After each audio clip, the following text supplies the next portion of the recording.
If you're still fairly new to the beauty industry, chances are you know all too well the extra pressure that comes with doing the nails of someone who's actually paying you as opposed to the nails of all the friends and family that have helped you out throughout your training.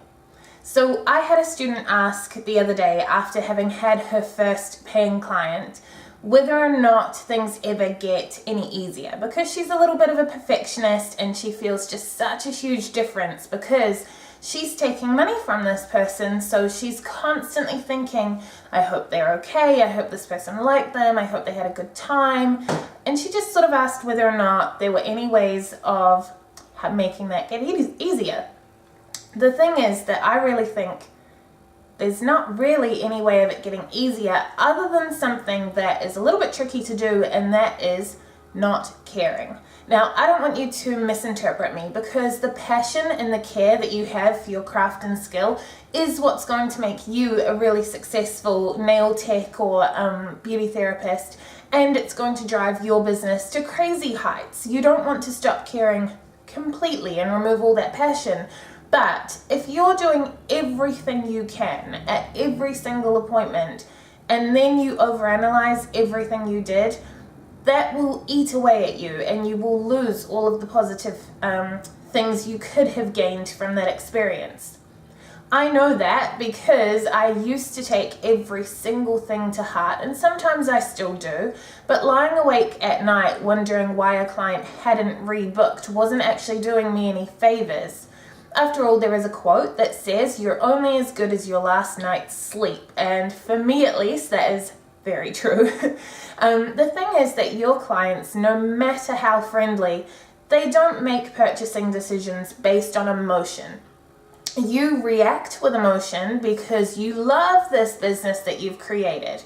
But if you think about the last few purchases you have made as a customer, when you go to the grocery store, it's hardly ever a terrible experience that makes you switch to a new shop.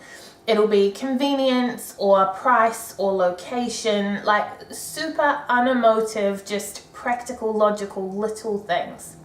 People move between grocery stores all the time, and yet all the grocery stores are still doing okay, unless they really do have absolutely terrible service. Salons are very similar, unless you provide a truly terrible salon experience, in which case, hopefully you know why the client didn't come back. Their purchasing decisions are not emotional. They're based on price, convenience, location, and preference. Continue putting passion and care into the service that you provide, but try and train yourself, and it's not easy, to switch it off when they leave. What I would recommend that you do is that you start a little notebook where at the end of every appointment you write down one small thing, just one, and just small, that you could have done differently to improve that particular appointment. Try and keep it really positive. You obviously have high standards or you wouldn't be watching this video still, and I know that means that you will have a list of 10 different things to pick from in order to write down just one.